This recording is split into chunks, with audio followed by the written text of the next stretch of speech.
My name is Emily Carson, and this is the story of how I lost the man I loved, not to death, but to lies.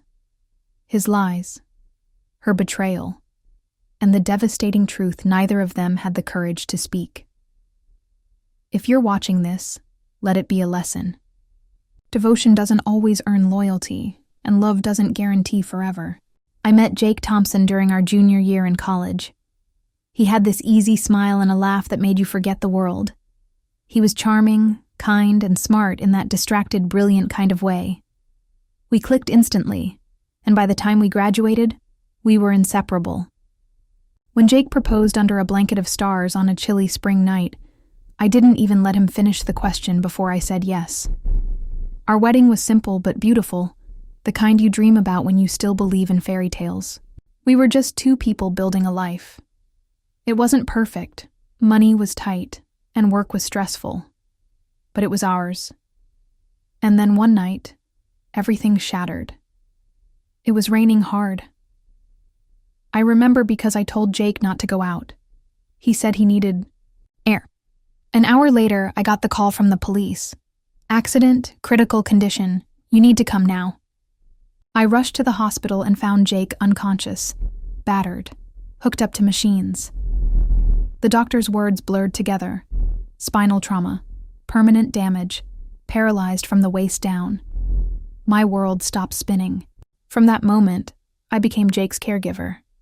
Not just his wife, his nurse, his therapist, his emotional anchor. I left my job to care for him full-time. I learned how to change catheters, clean wounds, lift his body when he couldn't move an inch. There were days he wouldn't speak, days he lashed out. Nights I cried alone in the bathroom so he wouldn't hear. I documented everything, even tried posting about our journey online. Some people praised me. Others said I should leave, that I was too young to waste my life. But I stayed. Because love is supposed to mean something, right? Slowly, things improved. His hands regained strength. He began to speak more, smile more. After 4 years of therapy, he could stand for short periods. I cheered louder than anyone when he took his first unsteady steps. But something shifted. As Jake got stronger, his eyes stopped meeting mine the way they used to. His phone became a secret. He started pulling away, bit by bit, and I told myself, he's just adjusting. Give it time. Then I saw her name on his phone. Rachel. Rachel Evans. His high school sweetheart. The girl who left him after a messy breakup in freshman year of college. She had disappeared for years. Until the accident, they'd been talking for months. Late-night texts. Flirty emojis. Long, emotional messages about unfinished business. And what could have been. The kind of messages you don't send if you're happily married. I confronted him. He didn't deny it. She understands me, he said. It's not what you think. We just reconnected. But it was exactly what I thought. Worse, I discovered a message from the night of the accident. Rachel had begged him to meet.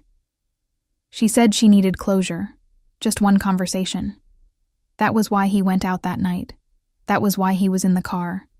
That was why he crashed. Rachel was the reason he was paralyzed. He just never told me. I overheard them on the phone one night. She followed me. Jake said, if she hadn't followed me that night, maybe none of this would have happened. I stood outside the door. I had followed him. I knew something was off. That's why I got in the car that night. I never caught up to him.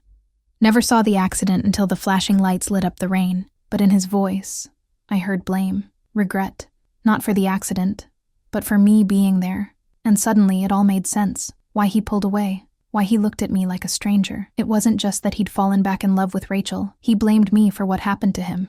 Jake filed for divorce on a Tuesday. No fight, no tears. Just silence and a manila envelope on the kitchen counter. I need a fresh start, he said. We've both changed. I didn't say a word. I just nodded and signed the papers. Not because I agreed, but because I had no more fight left in me. A week later, I saw the photos. Jake and Rachel, hand in hand, smiling under fairy lights in a beachside ceremony. His legs worked. So did his heart. No one saw me in the background of those 5 years. But I was there, through the blood, sweat, vomit and tears, through the nightmares and the breakdowns, through the silence when no one else stayed. He forgot all that, but I won't. At least for her. Thank you for listening to my story. Stay smart. Stay happy. Like, comment, and share if you felt this. Subscribe for more real stories.